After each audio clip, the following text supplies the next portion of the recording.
안녕하세요. 반갑습니다. 한국인재지원연구소의 손승태 대표입니다.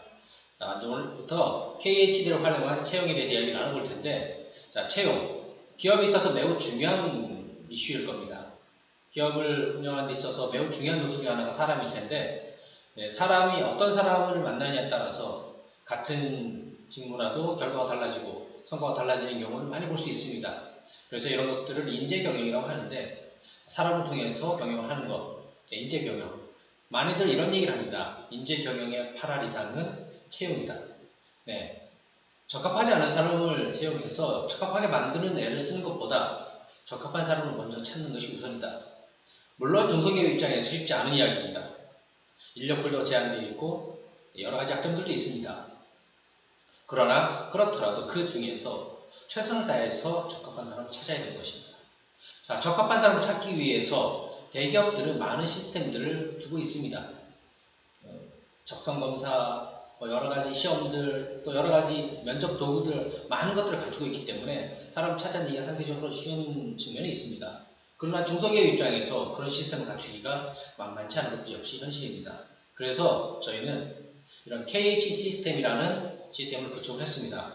중소기업들이 채용을 함에 있어서 각 기업에 맞는 사람, 각 직무에 맞는 사람을 찾을 수 있도록 채용할 수 있도록 개발한 시스템입니다. 네, 시스템에 대한 이야기는 또 차차 하도록 하고 우선 내용들을 한번 살펴보겠습니다. 도대체 그럼 이 시스템은 어떻게 되어 있는가? 저희 시스템은 크게 6가지 영역에서 진단을 합니다. 직무 유형, 재정 태도, 성장 촉진 요소, 성장 장애 요소, 강점 지능, 선호 직무 방식. 네, 직무 유형은 사람의 성향, 성격 유형에 대한 것. 이 사람이 어떤 사람인가? 도대체 그 사람의 사람들이 어떤가? 사람이 어떤가? 사람 자체를 보는 것입니다. 그리고 재정 태도는 그 사람이 돈에 대해서 어떻게 생각하는가, 돈을 보이는 태도, 돈에 대한 가치관, 또 돈을 운영하는 것들, 이런 것들을 통해서 이 사람이 어떤 문제가 발생할 수는 없는지 여러 가지를 살펴볼 수 있게 됩니다. 또한 성장 촉진 요소를 통해서 이 사람이 어떤 직무를 잘 적응해 나갈지, 잘 수행할 수 있을지, 또한 더 발전해 나갈 수 있을지 여부를 보고, 성장 장애 요소를 통해서 이 사람의 어떤 일을 함에 있어서 또한 일을 배워나가는 데 있어서 또 성장해 나가는 데 있어서 어려움을 겪을 만한 요소는 없는지 이런 것도 살펴보게 됩니다. 강점 지능을 통해서 각 직무에 적합한 강점을 가지고 있는지 살펴볼 수 있게 되고, 선호 직무 방식을 통해서 이 사람이 어떤 방식으로 일처리하는 것을 선호하는지, 어떤 일처리 스타일을 갖고 있는지를 살펴보는 것입니다. 이렇게 6가지를 종합적으로 살펴보면 이 사람이 어떤 사람인지 알 수가 있습니다. 어떤 일이 잘 맞을지도 알 수 있습니다. 그래서 이런 시스템을 통해서 채용을 하신다면 더 적합한, 더 좋은, 더 잘 맞는 사람을 찾을 수 있을 거라고 확신합니다.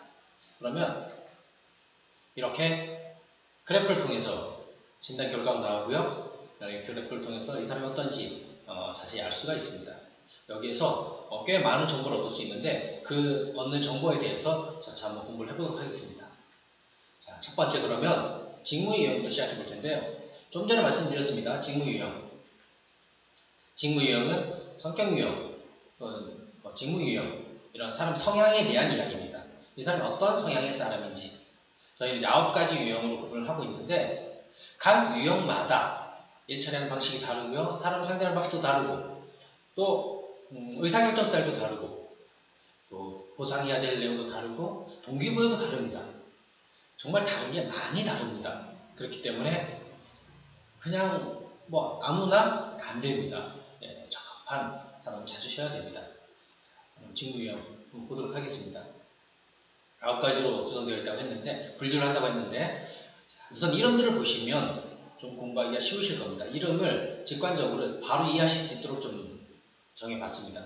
첫 번째 도전주도형, 두 번째 균형화합형, 세 번째 원칙개혁형, 네 번째 관계도우형, 다섯 번째 성공실행형, 여섯 번째 독특개선형, 일곱 번째 지식사고형, 여덟 번째 안정원시형, 아홉 번째 재미재능형. 이름들을 보시면 대략 느낌이 오실 겁니다. 특히 여러분은 사람을 많이 상대하셨기 때문에 훨씬 더 잘 사용하실 수 있고 잘 이해하실 수 있을 거라 믿습니다. 그러면 한번 첫 번째 도전주도형부터 한번 보겠습니다. 도전주도형의 일반적 특성은 어떻게 되는가? 그러니까 도전주도형이라면 보편적으로 이런 특성을 갖는다고 보시면 됩니다.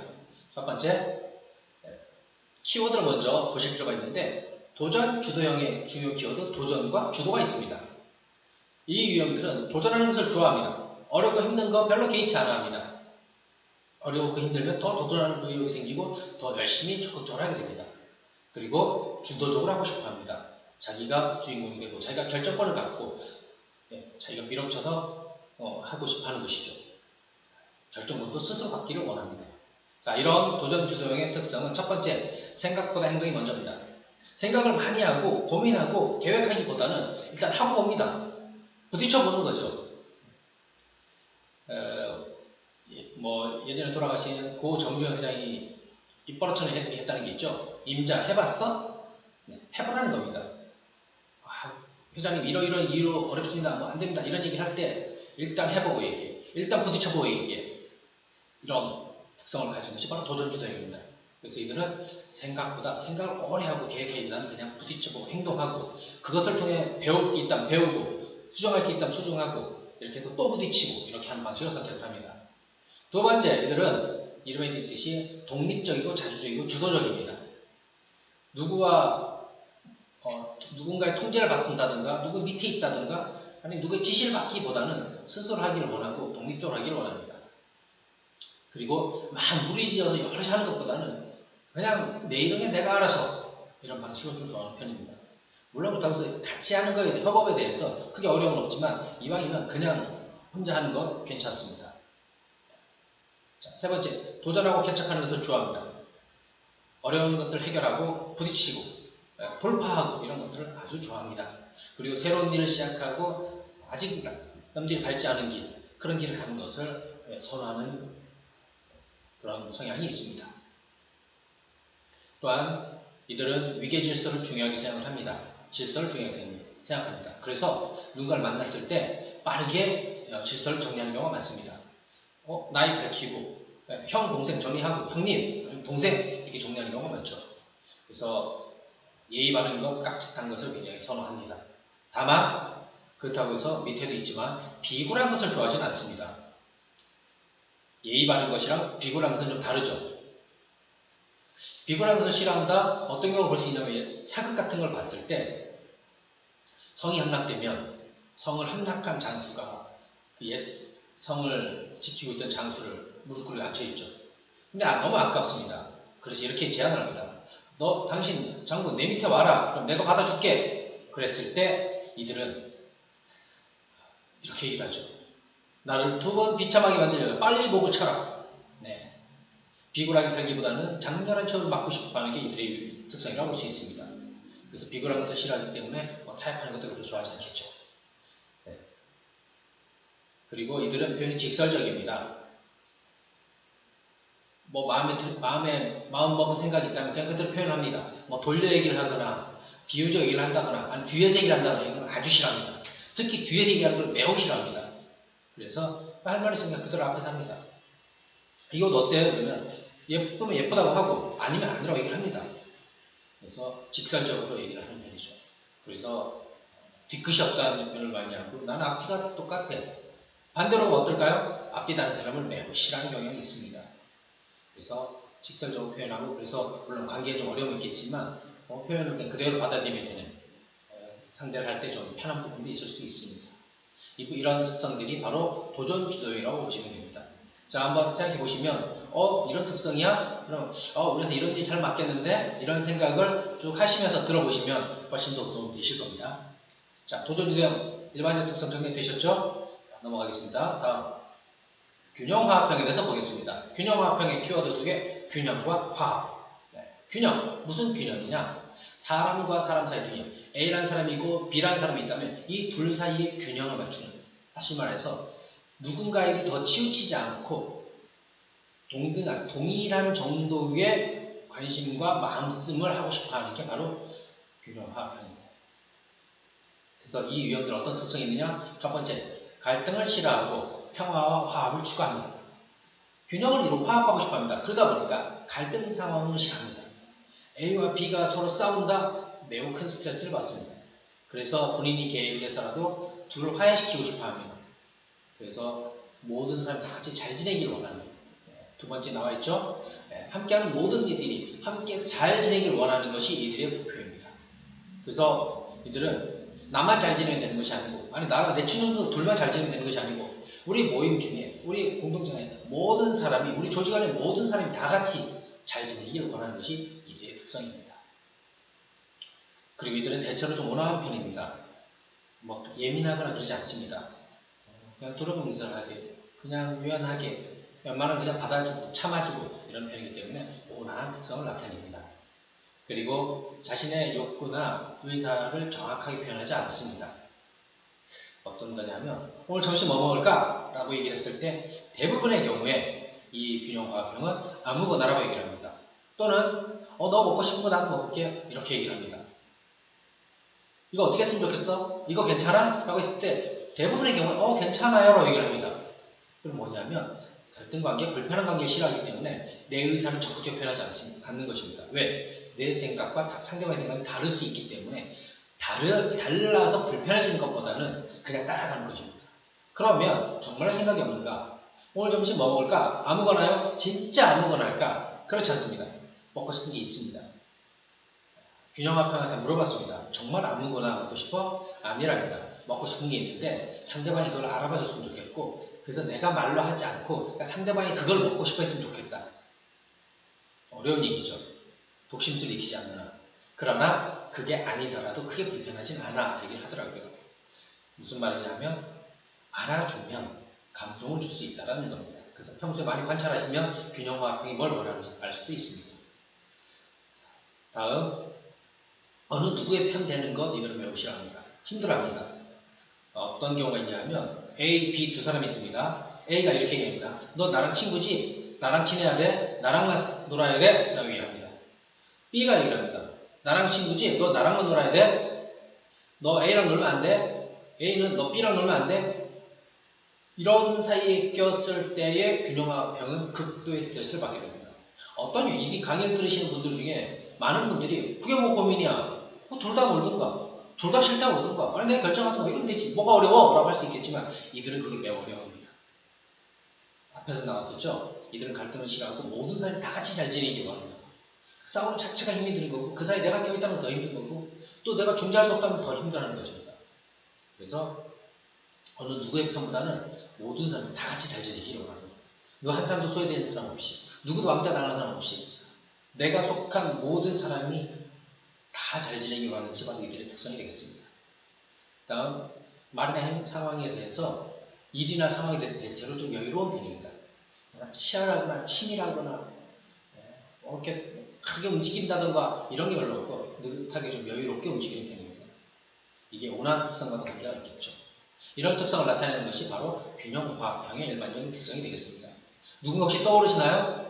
네, 공부하기 가장 좋은 방법은 내 주변 사람 중에서 이거는 누구 얘기인데? 이렇게 매칭시키는 거 굉장히 좋은 학습법입니다. 한번 생각해 보시길 바랍니다.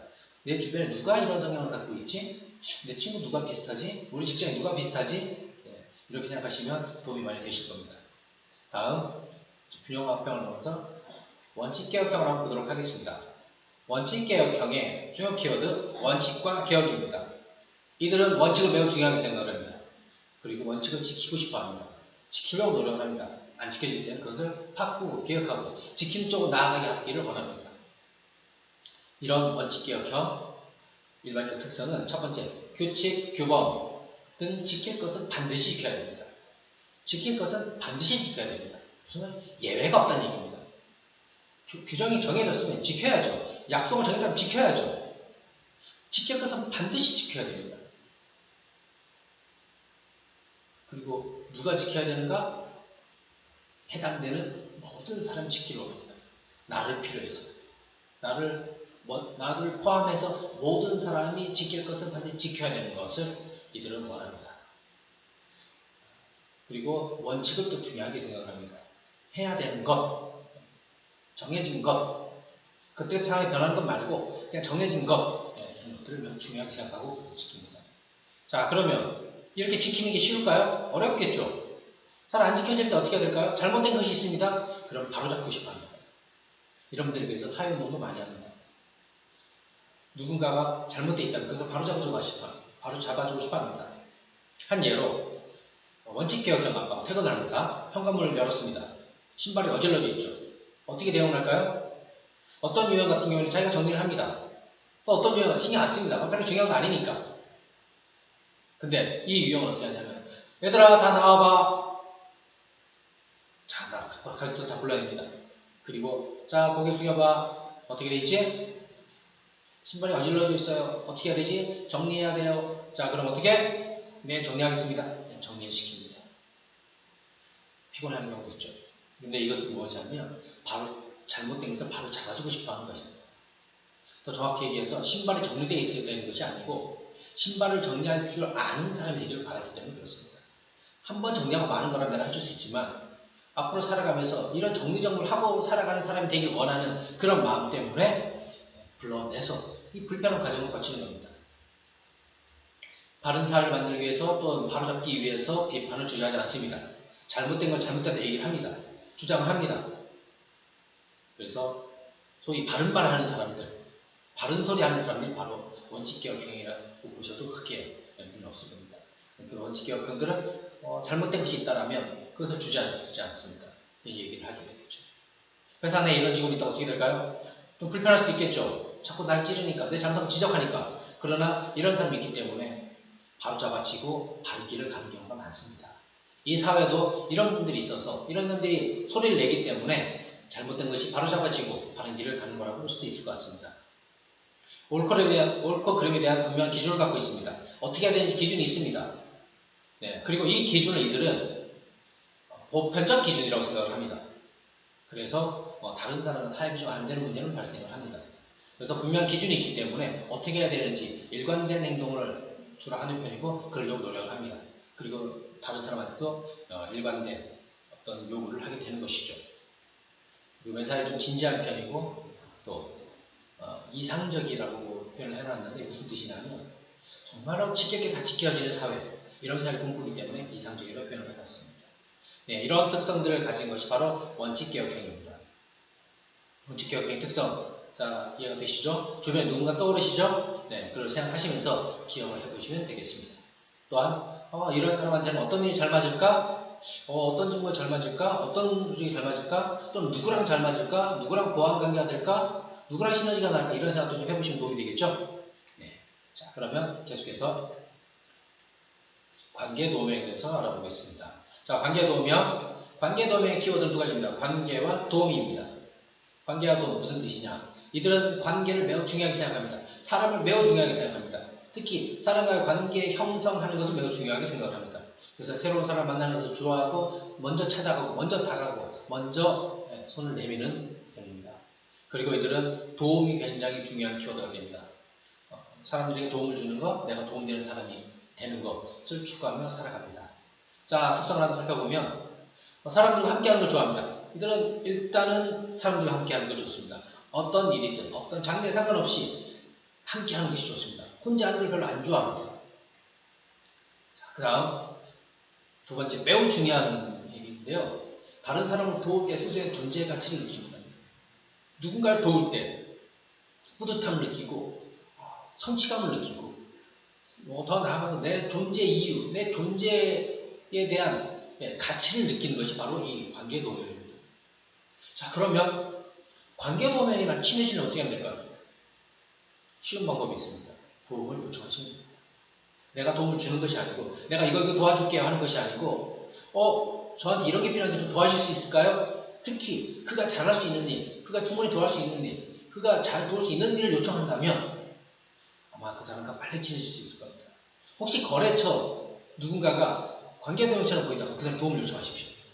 너무 무겁지 않은 걸로 가벼운 일상생활에 대한 것 중에서 요청을 하시면 빨리 친밀감을 가질 수가 있습니다. 왜냐하면 이들은 누군가를 도울 때, 더 나아가 내가 누군가에 도움이 됐을 때 굉장한 만족감을 느끼고 행복감을 느낍니다. 그러면 내가 도움을 요청한다는 얘기는 이들에게 행복할 수 있는 기회를 주는 겁니다. 그래서 친밀함을 빨리 가질 수 있는 거죠. 다음, 이들은 일에 있어서도 일과 관계에 있어서 관계가 훨씬 더 중요하게 생각을 합니다. 일, 관계, 공사, 구분? 아니요. 일단은 사람이 먼저입니다. 내가 사람이 먼저고 사람이 더 중요하고 왜? 내가 도와줄 대상이니까. 내가 만들어간 관계의 대상이니까. 그래서 관계를 더 중요하게 생각합니다. 그리고 자신이 중심이 되는 관계를 형성하고 싶어 합니다. 이 관계가 되게 중요한데 그 관계의 중심에 본인이 있기를 원하는 거죠. 여럿이 있습니다. 그렇다고 해서 내가 막 앞장서서 리더십을 발휘하고 나서서 하는 것보다는 개인적인 친밀감이 있어서는 내가 제일 친한 그 내적인 구심점 역할을 하기를 원하는 것이죠.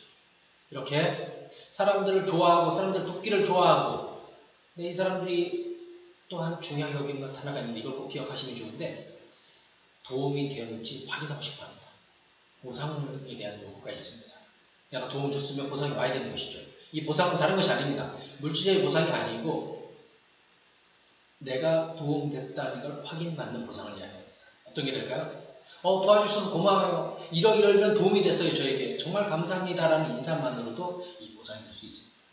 제일 좋은 보상은 마음이 듬뿍 담긴 손편지 같은 거 매우 좋은 선물이 될 것입니다.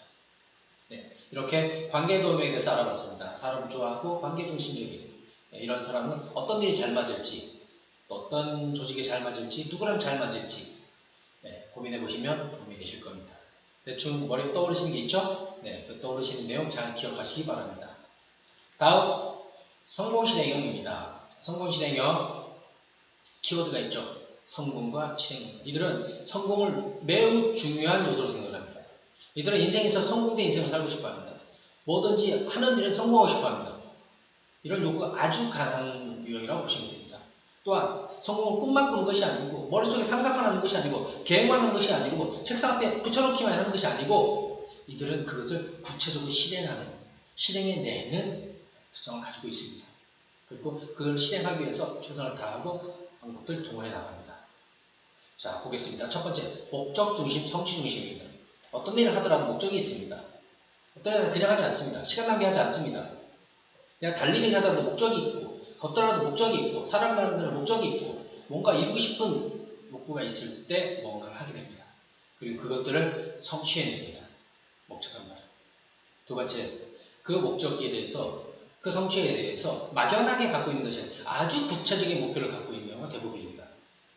인생에 있어서도 난 성공해야지 이런 목표를 세우지 않습니다. 나는 연봉 얼마의 사람이 돼야지 얼마 정도의 자산을 모아야지 아니면 어느 정도 직급까지 올라가야지 나는 어떤 사람이 돼야지 어떤 학위를 가져야지 사회적 지위는 어느 정도까지 올라가야지 라고 구체적으로 가능하다면 수치적으로 표현을 해서 갖고 있는 경우가 많습니다. 그래서 아주 구체적인 목표를 세우고 또 그 구체적인 목표들을 아주 체계적으로 이루어가는 탁월한 사람이라고 볼 수 있습니다. 자, 또한 성공적인 삶을 추구하기 때문에 가능한 모든 수단과 방법을 동원하는 편입니다. 그래서 아주 전략적이고요. 방법에 대해서 늘 서칭을 하고 그 모든 방법을 동원해서 자기가 원하는 바, 목표한 바를 이뤄내는 사람이라고 볼 수 있습니다. 요즘 시대가 원하는 인재상이라고 볼 수도 있습니다. 그래서 성과 중심적인 사회라면 아주 중요한 사람이 되겠습니다. 자, 자신이 이루고자 하는 모습에 대한 롤모델이 있고 자신도 다른 사람 롤모델이 되고 싶어하는 이거 역시 무슨 뜻이냐면 뭔가 되고자 하는 모습에 대해서 구체적인 형상이 있다는 겁니다. 난 저 사람처럼 될 거야. 난 이렇게 될 거야 라고 정확한 그림이 있는 정확한 모습이 있는 그것도 이미 사는 사람 중에 정확한 그림을 갖고 있는 것이 바로 이들의 특성이라고 볼 수 있습니다. 그리고 이들은 매우 경쟁적입니다. 심지어는 동호회에서도 경쟁을 하고 이겨야 됩니다. 뭘 해도 더 잘해야 됩니다. 성과도 잘 내야 됩니다. 누구에게 뒤처지면 안 됩니다. 네, 아주 경쟁적으로. 또한 이들은 자존감이 매우 높습니다. 목표를 하면 성취해내고 그것을 스스로 압니다. 나는 성취해낼 거라고. 그래서 무언가 주눅들지 않습니다. 실패도 주눅들지 않습니다. 자신감 넘치는 모습을 갖고 있습니다. 자신 스스로에 대한 존재감이 아주 높기 때문에 자존감이 높고 자신감이 높은 특성을 나타냅니다. 네, 이런 성공 실행형 어떠세요? 야, 이 사람 이런 일 잘하겠는데 대충 떠오르시죠? 네. 그러나 이 사람들이 모든 일이 잘 맞는 건 아닙니다. 그 이야기는 뒤에서 좀 나눠보겠지만 잘 맞는 일, 또 잘 안 맞는 일들이 있습니다. 그것들을 잘 구분하시면 좋을 것 같습니다. 자, 주변에 성공 실행형 떠오르는 분 있으신가요? 그분들이 누구신지 한번 기억하시고 어떤 부분이 비슷한지 기억하시면 공부하시는 데 도움이 되실 겁니다. 자, 여기서 이 정도로 성공 실행 설명 마무리하고요. 다음 독특 개성형이 있습니다. 이들의 키워드는 독특과 개성입니다. 물론 이 독특과 개성은 본인이 생각한다기보다 우리가 주변에서 볼 때의 특성이라고 볼 수 있습니다. 이들은 참 독특한 성격을 갖고 있는 경우가 많습니다. 우리가 볼 때 오 저런 걸 해? 또는 저렇게 입어? 오 저런 스타일을 해? 라고 하는 것들, 그러다 보니까 아주 개성 넘치는 모습을 보여줄 수 있습니다. 왜 그런 모습이 나타나는지 한번 보도록 하겠습니다. 이들은 남들과 같은 평범함을 별로 좋아하지 않습니다. 누구가 같은 것, 누구를 따라가는 것, 누군가처럼 하는 것, 이런 것들을 아주 싫어합니다. 그냥 나는 나로서 존재하는 겁니다. 그냥 나는 나로서, 내 모습으로서 내가 원하는 삶을 살아가길 원합니다. 누군가 원하는 삶, 누군가 요구하는 삶, 누군가를 따라가는 삶, 누구처럼 이런 것보다는 그냥 내가 살고 싶은 내 삶을 살아가고 싶어하는 것이 바로 독특의 성격입니다. 그래서 이들은 누군가의 의견, 누군가의 생각, 누군가의 이론, 누군가의 지식 이런 것보다는 내 생각, 내 느낌, 내 감각, 내 판단, 내 것이 중요합니다. 특히 내 감정도 매우 중요합니다. 그러다 보니까 어떻게 됩니까? 그 순간의 감정이 다른 현상이 나타납니다. 그냥 기분 좋은 것을 표현하고 슬픔을 표현하고 이런 감정적 표현도 아주 편하게 솔직하게 드러내는 편입니다. 그리고 그 순간에 자기가 하고 싶은 것들에 집중을 하죠. 의무감보다는 내가 원하는 것에 집중합니다. 그리고 이들은 그러다 보니까 조직이나 시스템에 얽매여 있는 것을 별로 좋아하지 않습니다. 좀 힘들어하는 편입니다. 왜냐하면 내가 내 감각, 내 느낌, 내 생각대로 가길 원하는데 조직 시스템은 부여되는 것이 많이 있죠. A, B, C, D 정해진 것이 있습니다. 그 정해진 대로 하는 것을 힘들어하는 경향이 있는 것입니다.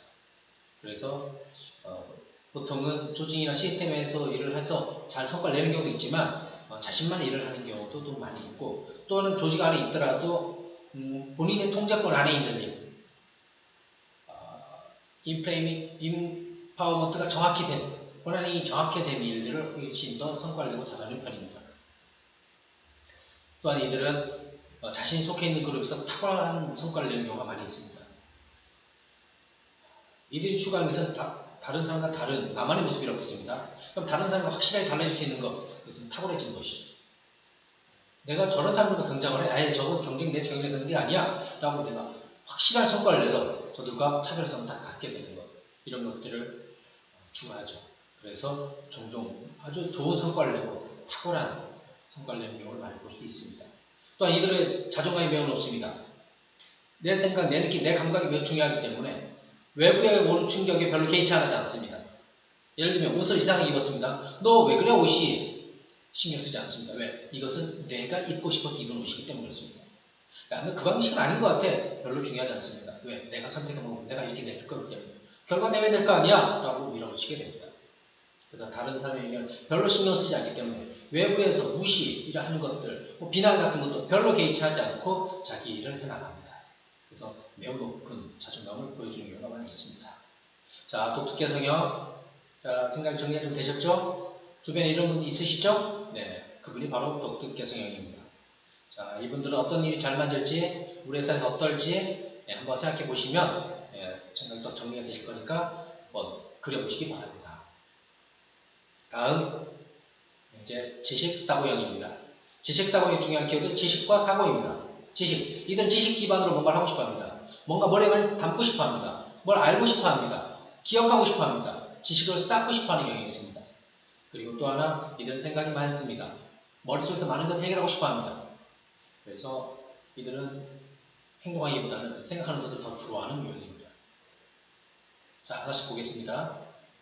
이들은 관찰, 분석, 원리를 밝혀내는 것을 좋아합니다. 뭔가 복잡한 구조 이런 걸 만나면 기분 좋죠.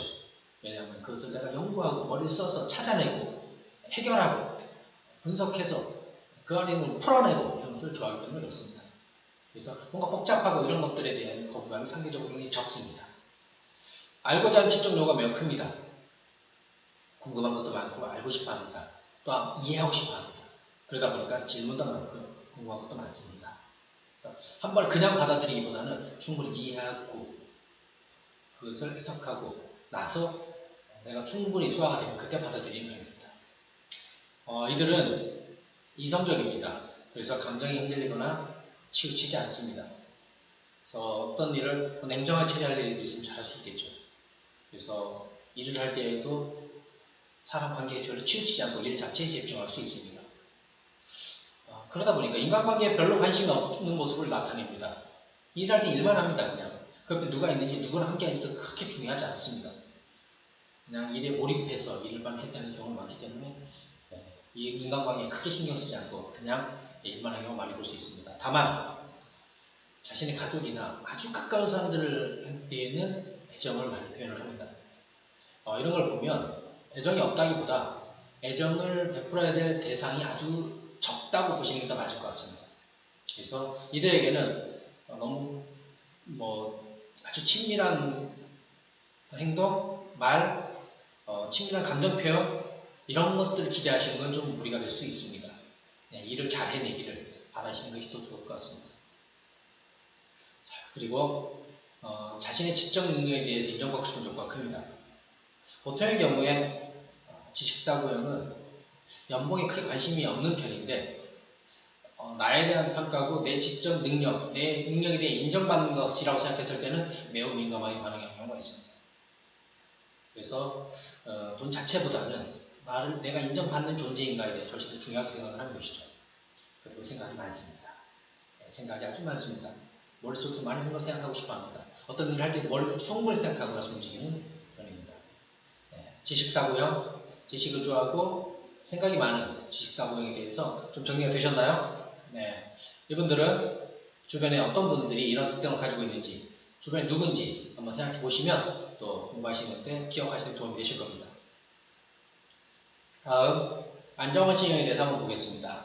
안정헌신형의 중요한 키워드는 안정과 헌신입니다. 이들은 안정적인 삶을 살고 싶어 합니다. 변화무쌍하고 불안정하고 내일 무슨 일이 생길지 모르고 이따가 무슨 일이 생길지 모르고 이런 상황보다는 안정적인 삶을 살고 싶어 합니다. 그리고 그런 가운데서 자신에게 맡은 일들을 헌신적으로 해내는 편입니다. 보겠습니다. 이들은 어떤 특성을 갖고 있는지. 일단 이들은 전통 중요하게 생각을 합니다. 해오던 방식, 전통이라서 아주 옛날 방식뿐이 아니고 해오던 것들을 중요하게 생각을 합니다. 새로운 것보다는 기존의 것, 해오던 것, 오래된 것 이런 것들을 좋아합니다. 왜냐하면 새로운 것은 확인이 안 됐으니까요. 위험할 수도 있잖아요. 또 음식이라 하더라도 내가 먹어보던 것, 새로운 것, 먹어보던 것 선택하면 됩니다. 안 먹어본 건 어떨지 모르니까요. 더 맛있을 수도 있지만 더 맛 없을 수도 있으니까요. 그리고 위험한 상황을 아주 싫어합니다. 안정을 좋아한다고 했죠? 안정적이다 보니까 안전도 좋아합니다. 그래서 위험한 상황을 싫어합니다. 대표적으로 익스트림 스포츠, 번지점프, 스카이다이빙,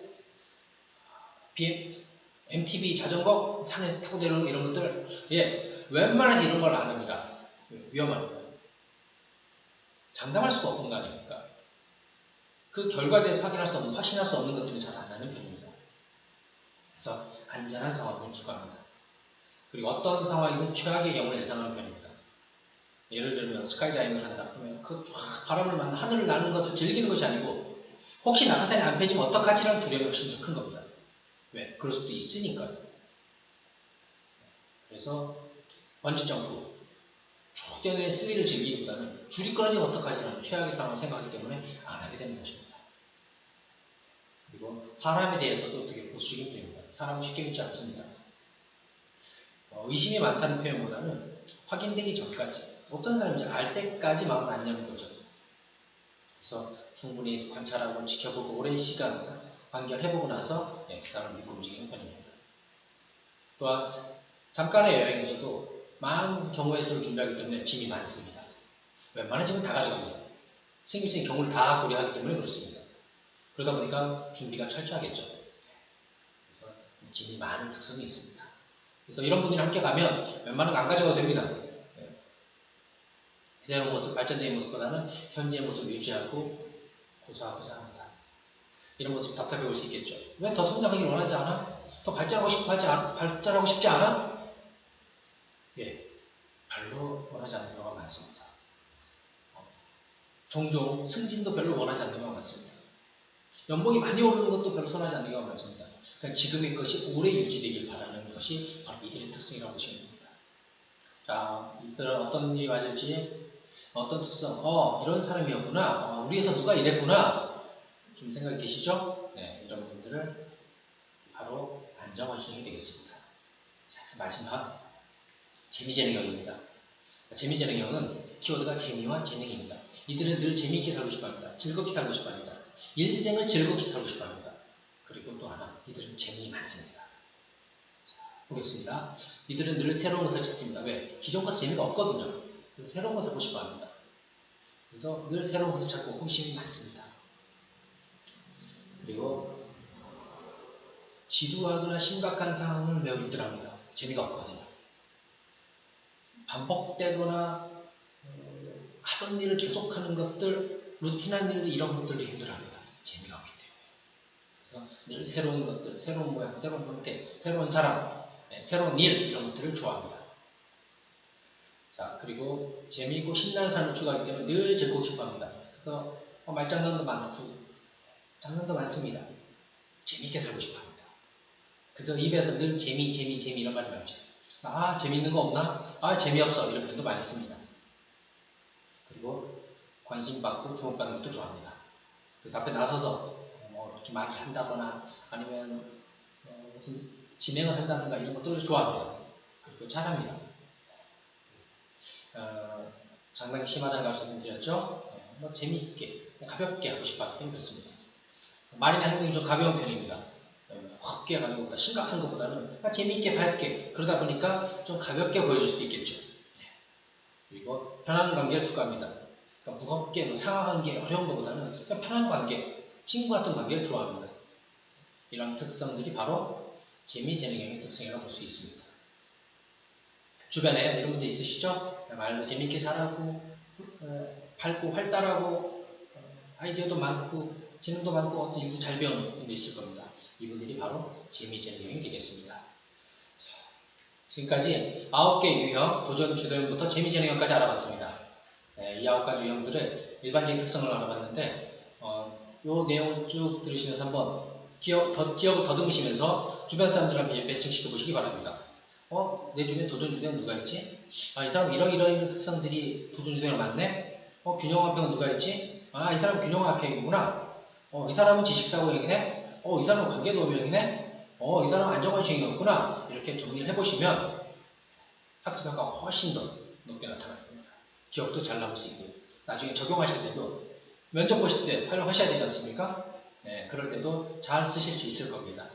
한번 잘 기억하시면서 시간을 마무리해 보도록 하겠습니다. 다음 편은 직무 유형에서 9가지 유형들의 오늘은 일반 특성을 알아봤잖아요. 이제 다음 시간에는 강점과 약점에 대해서 알아보도록 하겠습니다. 각 유형별로 어떤 강점이 있고 어떤 약점이 있는지 왜 필요할까요? 그래야지 강점이 잘 발현될 수 있는 직무를 맡길 수 있고 약점을 피해서 일을 맡길 수가 있겠죠? 그래서 강점과 약점에 대해서 알아보도록 하겠습니다.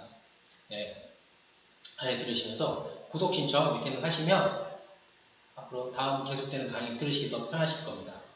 그러면 이 정도로 직무 유형 첫 번째 일반적 특성에 대해서 마무리를 하고 다음 시간을 기대하도록 하겠습니다. 수고하셨습니다. 감사합니다.